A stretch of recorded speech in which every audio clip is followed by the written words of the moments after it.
রাজনৈতিক দল তার অঙ্গ সংগঠন বা সমর্থক গোষ্ঠীর বিরুদ্ধে শাস্তিমূলক ব্যবস্থা গ্রহণের ক্ষমতা দিয়ে আন্তর্জাতিক অপরাধ ট্রাইব্যুনাল আইন ১৯৭৩ সংশোধন করে গেজেট প্রকাশ করেছে সরকার।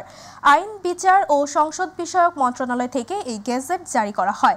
গেজেটে বলা হয়েছে, সংবিধানের ৯৩ এর ১ অনুচ্ছেদ প্রদত্ত ক্ষমতা বলে রাষ্ট্রপতি আন্তর্জাতিক অপরাধ ট্রাইব্যুনাল দ্বিতীয় সংশোধনী অর্ডিন্যান্স ২০২৫ প্রণয়ন ও জারি করেছেন। সংশোধিত আইনের আওতায় কোনো সংগঠন, যেমন রাজনৈতিক দল বা তার সহযোগী কোনো সত্তা যদি আন্তর্জাতিক অপরাধে জড়িত থাকে বলে ট্রাইব্যুনালের কাছে প্রতীয়মান হয়, তাহলে ওই সংগঠনের কার্যক্রম স্থগিত বা নিষিদ্ধ করা, নিবন্ধন বা লাইসেন্স বাতিল এবং সম্পত্তি বাজেয়াপ্ত করার ক্ষমতা ট্রাইব্যুনাল পাবে। গেজেট প্রকাশের পরই আওয়ামী লীগের নিবন্ধন নিয়ে সিদ্ধান্ত হবে বলে জানিয়েছেন প্রধান নির্বাচন কমিশনার এএমএম নাসির উদ্দিন। রবিবার গণমাধ্যমকে তিনি এ কথা জানান। সিইসি বলেন, গেজেট প্রকাশ হলে নির্বাচন কমিশন বিষয়টি নিয়ে আলোচনায় বসবে। কমিশনের আলোচনার পরই সিদ্ধান্ত নেওয়া হবে। বর্তমান বাংলাদেশের স্প্রিট বুঝে সিদ্ধান্ত নিতে হবে বলেও জানান সিইসি। সরকারের সিদ্ধান্ত যখন আমরা অফিসিয়ালি পাবো, গেজেট হোক বা সার্কুলার হোক, একটা পাবো, তো ওটা পাওয়ার পরে আমরা কালকে বসে, আমি তো একবারে কোনো সিদ্ধান্ত নিই না, আমরা বসে কালকে একটা সিদ্ধান্ত নিব। পত্রিকা বা টেলিভিশনের রিপোর্টের ভিত্তিতে তো আর আমরা সিদ্ধান্ত নিতে পারি না। কালকে যদি এফআইআর যায়, তাহলে কালকে আমরা বসে সিদ্ধান্ত নেব। শুধু সংবিধানের কারণে ফ্যাসিস্ট সরকার তৈরি হয় না, ক্ষমতায় ভারসাম্য আনাও গুরুত্বপূর্ণ বলে মন্তব্য করেছেন আইন উপদেষ্টা আসিফ নজরুল। দুপুরে রাজধানী সেগুনবাগিচায় নাগরিক কোয়ালিশন সেমিনারে তিনি কথা বলেন। ২ মেয়াদের বেশি প্রধানমন্ত্রী থাকার বিধানই স্বৈরতন্ত্র মোকাবেলার জন্য যথেষ্ট নয় বলেও মন্তব্য করেন আসিফ নজরুল। অনুষ্ঠানে বিএনপির স্থায়ী কমিটির সদস্য সালাউদ্দিন আহমেদ বলেন, আন্তর্জাতিক অপরাধ ট্রাইব্যুনাল আইনে সংশোধনের মাধ্যমে আওয়ামী লীগকে বিচারের আওতায় আনায় অন্তর্বর্তী সরকারকে সাধুবাদ জানায় বিএনপি। এটা খুব জনপ্রিয় দাবি, আমারও দাবি। তা আমি দেখলাম যে কোনো একটা সময় সম্ভবত সালাউদ্দিন ভাই বা বিএনপির একজনই কোথাও বলেছেন, প্রধানমন্ত্রী 2 বছর পৃথিবীর কোন দেশে আছে? আমেরিকার রাষ্ট্রপতির কাছে আছে। তা আপনি প্রধানমন্ত্রী 2 বছর বললেই শুধু হবে না, আপনি যদি কনভিন্সিং আর্গুমেন্ট করতে হবে তো, যে পৃথিবীর আর কোন দেশ আছে সেটা বের করে তারপর দেখেন হয় কিনা। কারণ প্রধানমন্ত্রী 2 বছরের মেয়াদ কিন্তু কোথাও নাই। আসলে 2টা মেয়াদও যদি রাখেন, আপনারা যেটা করতে চান যে আচ্ছা একনায়কতন্ত্র থেকে মুক্তি চান, 2টা মেয়াদে করেই একনায়কতন্ত্র করা সম্ভব। ইমপ্লিমেন্ট করার আগে এই লোয়ার জুডিশিয়ারিকে ক্লিন করতে হবে, মেসেজ দিতে হবে যে দলীয়করণ, দলখানা, দলদাস বিচারগিরি করলে বাংলাদেশের জনগণের বিরুদ্ধে এবং গণতান্ত্রিক আন্দোলনের সংগ্রামীদের বিরুদ্ধে, সাংবাদিক সহ সকল শ্রেণী পেশার মানুষের বিরুদ্ধে যে কোনো রকমের দলীয় ইনস্ট্রাকশনে যদি বিচার কার্য করা হয়, সাজা দেওয়া হয়, তাহলে বাংলাদেশের মানুষ এক সময় আপনাদেরকে অ্যাকাউন্টেবল করবে এবং আপনাদেরকেও you must be brought to the justice, এই কথাটা মেসেজ আকারে দিতে হবে। বিএনপির সিনিয়র যুগ্ম মহাসচিব রুহুল কবির রিজভী বলেছেন, অন্তর্বর্তী সরকারের উপর মানুষের সংশয় তৈরি হয়েছে। জনগণ যে প্রত্যাশা দ্রুত নির্বাচন, সরকার এ ব্যাপারে নিশ্চুপ। এজন্য মানুষ নানা ধরনের সন্দেহ করছে। জাতীয় প্রেস ক্লাবের সামনে বুদ্ধ পূর্ণিমা উপলক্ষে এক শোভাযাত্রার পূর্বে তিনি এসব কথা বলেন। রিজভী বলেন, সাবেক রাষ্ট্রপতি খুনের আসামি হয়েও দেশ ছেড়ে চলে যাওয়ায় মানুষের মধ্যে সবচেয়ে বেশি সন্দেহ তৈরি হয়েছে। মানুষ তো তাদের কাছে অনেক প্রত্যাশা করেছে, তারা সংস্কারের কথা বলেছে, সে সংস্কারও মেনে নিয়েছে যে একটা নির্দিষ্ট সময়ের মধ্যে আপনার করে নির্বাচন দিন। বিএনপির পক্ষ থেকে বলা হয়েছে, আরো অনেকে বলেছে, এমনকি বিভিন্ন সাংস্কৃতিক সংগঠনও কিন্তু এই কথাগুলো বলেছে। সরকার এই ব্যাপারে নিরুত্তর, নিশ্চুপ। কেন? উদ্দেশ্যটা কি? এখন তো মানুষ ধীরে ধীরে নানা ধরনের সন্দেহ করেছে। বিগত 3টি জাতীয় নির্বাচনের সাথে জড়িত সব কমিশনারদের গ্রেফতারের দাবি জানিয়েছে গণ অধিকার পরিষদ। দুপুরে এক অনুষ্ঠানে দলটির নেতৃবৃন্দ একথা জানান। এ সময় গণ অভ্যুত্থানে অংশ নেওয়া সব দল নিয়ে জাতীয় সরকার গঠনের আহ্বান জানান গণ অধিকার পরিষদের নেতারা। পাশাপাশি আওয়ামী লীগের নিবন্ধন বাতিলের দাবিও জানান তারা। এ সময় দলটির সভাপতি নুরুল হক নূর জাতীয় পার্টি নিবন্ধন বাতিল করার পাশাপাশি বিতর্কিত উপদেষ্টাদের সরিয়ে দেওয়ারও আহ্বান জানান। শুধু আমরা লীগ নিষিদ্ধ হওয়ার বিষয় নিয়ে আছি, আর তলে তলে যে আরও দেশে অনেক কিছু হয়ে যাচ্ছে, এই সমস্ত বিষয় আমাদের কনসার্ন আছে কিনা। তাই আমরা এই বিষয়গুলো সামগ্রিক প্রেক্ষাপটে আমরা প্রধান উপদেষ্টাকে জাতীয় সংলাপ ডাকার আহ্বান জানাচ্ছি। আওয়ামী লীগ যেমনিভাবে অপরাধ করেছে, জাতীয় পার্টি সহ 14 দলের দোসররা একইভাবে অপরাধ করেছে। সুতরাং আওয়ামী লীগের সাংগঠনিক কার্যক্রম যেমনিভাবে নিষিদ্ধ হয়েছে, জাতীয় পার্টি সহ 14 দলের সাংগঠনিক কার্যক্রম নিষিদ্ধ করতে হবে এবং একই সাথে জিএম কাদের চুন্নু সহ 14 দলের দোসরদেরকে গ্রেপ্তার করতে হবে। আওয়ামী লীগকে চিরতরে নিষিদ্ধ জুলাই সনদ বাস্তবায়ন ও উন্নত চিকিৎসার দাবিতে শাহবাগ ব্লকেট করেছেন জুলাই গণ অভ্যুত্থানের আহতরা। সকালে শাহবাগ মোড়ে অবস্থান নিয়ে বিক্ষোভ করেছেন তারা। সড়কের পাশে তৈরি করা হয়েছে জুলাই মঞ্চ। আহতরা বলছেন, কোনো দলের ব্যানারে জুলাইকে হারিয়ে যেতে দিতে চান না তারা। আহতরা বেঁচে থাকতে আওয়ামী লীগ এবং তাদের দোসরদের কোনো ক্রমেই পুনর্বাসন করা সম্ভব নয়। এ সময় আহতরা বলেন, কার্যক্রম নিষিদ্ধের নামে নাটক নয়, অতি দ্রুত আইন প্রয়োগ করে চিরতরে আওয়ামী লীগ নিষিদ্ধ করতে হবে। দাবি বাস্তবায়ন না হওয়া পর্যন্ত রাজপথ না ছাড়ার হুঁশিয়ারি দেন জুলাই আন্দোলনের আহতরা। দর্শক, এই মুহূর্তে শাহবাগ থেকে যুক্ত হচ্ছেন সহকর্মী শিমুল খান। যুক্ত হচ্ছি তার সাথে। শিমুল, শাহবাগে জুলাই গণ অভ্যুত্থানের আহতদের কর্মসূচির বিষয়ে কি খবর আছে আপনার কাছে, আমাদের জানাবেন। তাবাসসুম, ধন্যবাদ আপনাকে। আমি রয়েছি শাহবাগ এলাকায়। গত জুলাই আগস্টে যারা আন্দোলন করেছেন, আন্দোলনে আহত হয়েছেন, যেসব আন্দোলনকারীরা পঙ্গুত্ব বরণ করছেন, তারাই কিন্তু এই শাহবাগ এলাকা ব্লকেট করে তাদের 3টি দাবি নিয়ে কিন্তু এই এলাকায় কর্মসূচি পালন করছে। সেই 3টি দাবি হচ্ছে আওয়ামী লীগের নিবন্ধন বাতিল, গণহত্যার দায়ে তাদের বিচার এবং জুলাই সনদের পক্ষে কিন্তু কাছে যারা আন্দোলন করেছে তাদেরকে জুলাই সনদ দেওয়ার যে দাবি উঠেছে, সেই 3 দাবিতেই কিন্তু এই শাহবাগ এলাকায় ব্লকেট করে আন্দোলন করছেন। এই আন্দোলনেতে আসলে বেশ কিছু আন্দোলনকারীরা তারা এখানে একত্রিত হয়ে সকাল থেকেই তারা অবস্থান করছেন। অবস্থান করে এক প্রকার কিছুক্ষণ আগেই একজন আন্দোলনকারী অসুস্থ হয়ে পড়ছেন, তাকে কিন্তু হসপিটালে নিয়ে যাওয়া হয়েছে। আরেকটি বিষয়ে যদি আমি জানিয়ে রাখি, এই আন্দোলনকে কেন্দ্র করে এই এলাকার যে যান চলাচলের যে ব্যবস্থাপনা আছে, সেই যান চলাচলের ব্যবস্থা একেবারেই থমকে গিয়েছে। কোনো ধরনের যান চলাচল করতে পারতেছে না এই এলাকায়। অর্থাৎ এই এলাকা দিয়ে যাদের জীবন এবং জীবিকা নির্বাহ করা হয়, তারা কিন্তু সবচেয়ে বেশি বিপাকে পড়েছেন। এবং এই এলাকায় আসলে একটি জনবহুল এলাকা। আসলে এই এলাকায় 2টি হসপিটাল রয়েছে, বঙ্গবন্ধু মেডিকেল কলেজ হাসপাতাল রয়েছে, সে সাথে বারডেম জেনারেল হাসপাতাল রয়েছে। এই হাসপাতালে যারা চিকিৎসাধীন রয়েছেন তাদের স্বজনরা কিন্তু সবচেয়ে বড় বিপাকে পড়ছেন। তারা কিন্তু আসলে রীতিমতো এখানে যেতে পারছেন। এবং আসলে আমরা দেখতে পাচ্ছি একজন আসলে আন্দোলনকারী অসুস্থ হয়ে পড়েছেন। আমরা তাকে কিন্তু এখন সে হঠাৎ করেই অসুস্থ হয়ে পড়ছেন। কিছুক্ষণ আগেও কিন্তু একজন আন্দোলনকারী হঠাৎ করেই অসুস্থ হয়ে পড়ছেন। আমরা আসলে তাদেরকে কিন্তু হসপিটালে নিয়ে যাওয়া হচ্ছে এবং আসলে বেশ কয়েকজন এখানে ইতিমধ্যেই হসপিটালে আহত হয়ে পড়ছেন। আমরা একটু আপনার সাথে কথা বলবো। আসলে এখানে তো আন্দোলন করছেন, কি বিষয়ে আন্দোলন করছেন, সার্বিক বিষয় যদি আমাদেরকে। সার্বিক বিষয়টা হলো, আমরা চাচ্ছি 3টা দাবি আমাদের। 1 নম্বর দাবি হলো আওয়ামী লীগের দলগত নিবন্ধন বাতিল করা, 2 নম্বর বিচার নিশ্চিত করা, 3 নম্বর হলো আমাদের যে জুলাই সনদ যেটা, সেই জুলাই সনদ প্রদান করা। কিন্তু গতকালকে যেটা হয়েছে সেটা তারা বলছে কার্যক্রম নিষিদ্ধ করা। কার্যক্রম নিষিদ্ধ তো 5ই আগস্ট হয়ে গেছে, এখন নতুনভাবে কার্যক্রম নিষিদ্ধ করার কিছু নাই। আমরা চাচ্ছি তাদের দলীয় নিবন্ধন বাতিল করা। এই বাংলাদেশে তারা আর কোনোদিন রাজনীতি করতে পারবে না। আর আমাদের জুলাই সনদ প্রদান করা।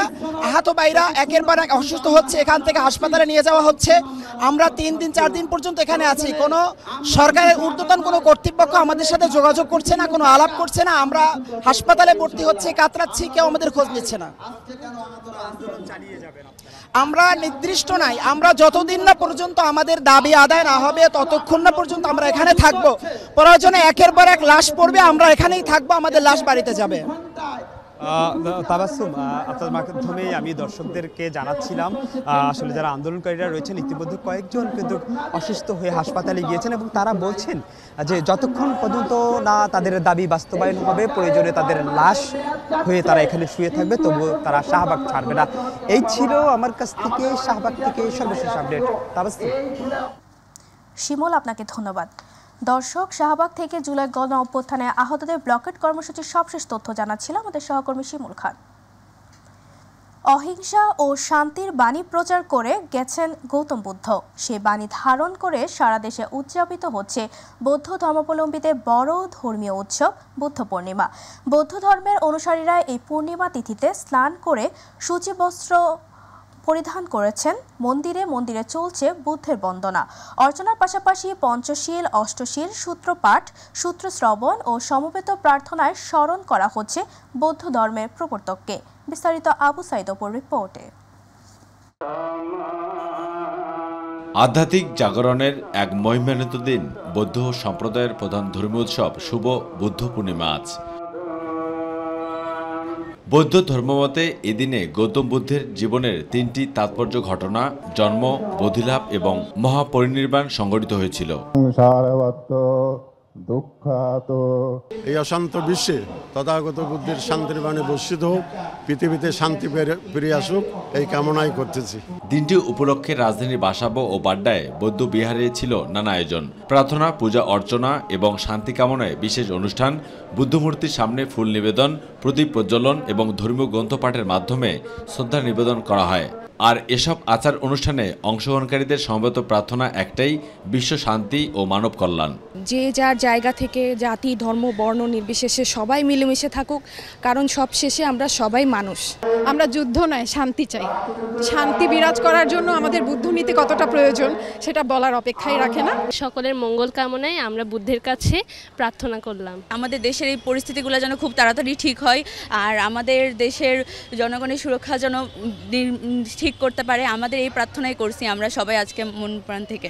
হিংসা, বিদ্বেষ সবকিছু পরিহার করে অহিংসার মূল মন্ত্র নিয়েই আজকের এই বুদ্ধ পূর্ণিমা। তবে অহিংস বাণীর প্রচারক গৌতম বুদ্ধের আবির্ভাব, বোধিপ্রাপ্তি আর মহাপরিনির্বাণ এই স্মৃতিবিজড়িত দিনটিতে গৌতম বুদ্ধের শিক্ষা ছিল অহিংস, শান্তি, সাম্য ও সহানুভূতি বলে জানান ভারতীয় high commissioner.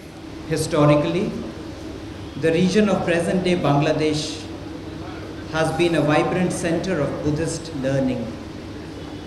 Eminent Buddhist scholars like Atisha Dipankar made big contributions to Buddhist teachings, not only in this region, but beyond as well. সারা দেশে বৌদ্ধ বিহারগুলোতে নিরাপত্তা ব্যবস্থা জোরদার করা হয়েছে। বিশেষ নিরাপত্তা নিশ্চিত করতে স্থানীয় প্রশাসনের সঙ্গে সমন্বয় করে কাজ করছে। সমাজে অহিংস, পরমধর্ম এবং মানবতা প্রতিষ্ঠিত হোক শুভ বৌদ্ধ পূর্ণিমা দিবসে, এমনটাই প্রত্যাশা ছিল এখানে আগত সকল বৌদ্ধ ধর্মাবলম্বীদের। তাদের প্রত্যাশা একটাই, সারা বিশ্বে যেন অসাম্প্রদায়িক বাংলাদেশ গড়ে ওঠে। আবু সাইদ অপু, মাই টিভি, ঢাকা। মাই টিভিতে সংবাদ প্রচারের পর সাভারের একমাত্র মডেল মসজিদ ও মহাসড়কের পাশের জায়গায় বন্ধ হয়েছে ময়লা ফেলা। স্থানীয় প্রশাসন এই কার্যক্রম বাস্তবায়ন করেন। জনদুর্ভোগ তুলে ধরে ও গঠনমূলক সংবাদ প্রকাশ করায় মাই টিভিকে ধন্যবাদ ও কৃতজ্ঞতা প্রকাশ করেছে সাভারবাসী। সে সাথে জায়গাটিকে পরিষ্কার পরিচ্ছন্ন করে জনগণের স্বার্থে কাজে লাগানোর দাবি জানিয়েছেন তারা। সাভার থেকে আসাদুজ্জামান খায়রুলের রিপোর্ট। মাই টিভিতে আবর্জনার দুর্গন্ধে অতিষ্ঠ এলাকাবাসী ও পথচারীরা শিরোনামে এলাকাবাসীর দুর্ভোগ তুলে ধরে সংবাদ প্রকাশের পর মানববন্ধন করে এলাকার সচেতন মহল। পরবর্তীতে প্রশাসনের তৎপরতায় বন্ধ হয় ঢাকা আরিচা মহাসড়ক ও উপজেলা মডেল মসজিদের পাশে ময়লা ফেলা। এতে মাই টিভির প্রতি কৃতজ্ঞতা প্রকাশ করে ধন্যবাদ জানিয়েছে এলাকাবাসী। দুর্গন্ধ পানি, মসজিদে নামাজ পড়তে মুসল্লিরা যেতে পারতো না। মাই টিভি নিউজ হওয়ার পরে যে ময়লা ফেলানো এখানে বন্ধ হয়েছে, এর জন্য মাই টিভিকে অনেক ধন্যবাদ। মাই টিভি এই ইয়ে নিয়ে নিউজ করছে আগে, আমরা তাকে ধন্যবাদ জানাই। মাই টিভি সংবাদ প্রতিবেদনের পরে এই জায়গাটায় ময়লা ফেলা বন্ধ হয়েছে এবং গন্ধটাও দূর হয়েছে। আবর্জনায় জন্ম নেয়া ডেঙ্গু মশার কামড়ে স্বাস্থ্য ঝুঁকিতে ছিলেন এলাকাবাসী। এছাড়াও দুর্গন্ধে পড়াশোনা করতে কষ্ট হতো এলাকার শিক্ষার্থীদের। এখন আর তো ময়লা ফেলে না। আন্দোলন করেছে, আমরা মাই টিভি প্রচার করেছে, এই কারণে বন্ধ হয়েছে। ময়লার দুর্গন্ধে মসজিদে আসা মুসল্লিরা ঠিকমতো নামাজ আদায় ও মসজিদ প্রাঙ্গণে বসতে পারতেন না। এখন প্রশান্ত চিত্তে নামাজ শেষে মসজিদ আঙিনায় নির্বিঘ্নে বসতে পারছেন মুসল্লিরা। নাক চেপে না ধরেই অনায়াসে হাঁটছেন পথচারীরা। নামাজ পড়তে গেলে অনেক সমস্যা হতো, আগে অনেক দুর্গন্ধ হতো। আমাদের এখন নামাজ পড়তে অনেক সুবিধা হয়, কোনো দুর্গন্ধ আসে না। মাই টিভির এই নিউজের মাধ্যমে নিউজ প্রকাশ হওয়ার পরপরই প্রশাসনের সহযোগিতায় এখানে ময়লা ফেলা বন্ধ করা সম্ভব হয়েছে। ময়লা ফেলা বন্ধ হলেও থেমে নেই অসাধু চক্র। সুযোগে সরকারি জায়গা দখল করে রাতারাতি বাঁশ গেড়ে দোকান তোলার চেষ্টা করছে তারা। কতিপয় ব্যক্তি এগুলা দখল করার চেষ্টা করছে, আমরা এর তীব্র প্রতিবাদ জানাই। সরকারি কোনো জায়গা যদি কেউ বেআইনিভাবে দখল করে তারা ভূমিদস্যু, তারা অপরাধী, তারা দুর্নীতিবাজ। প্রশাসন বলছে দখলদারদের বিরুদ্ধে অভিযান পরিচালনা করা হয়েছে। দ্রুতই জায়গাটিতে উপজেলা ভূমি অফিসের কাজ শুরু করা হবে। কাজ শুরু করে জায়গাটিকে ডিমার্কেট করে বাউন্ডারি দিয়ে আমরা আমাদের সরকারের সম্পূর্ণ দখলে রেখে পরিষ্কার পরিচ্ছন্ন রাখার একটা পরিকল্পনা করব। আসাদুজ্জামান খায়রুল, মাই টিভি, সাভার।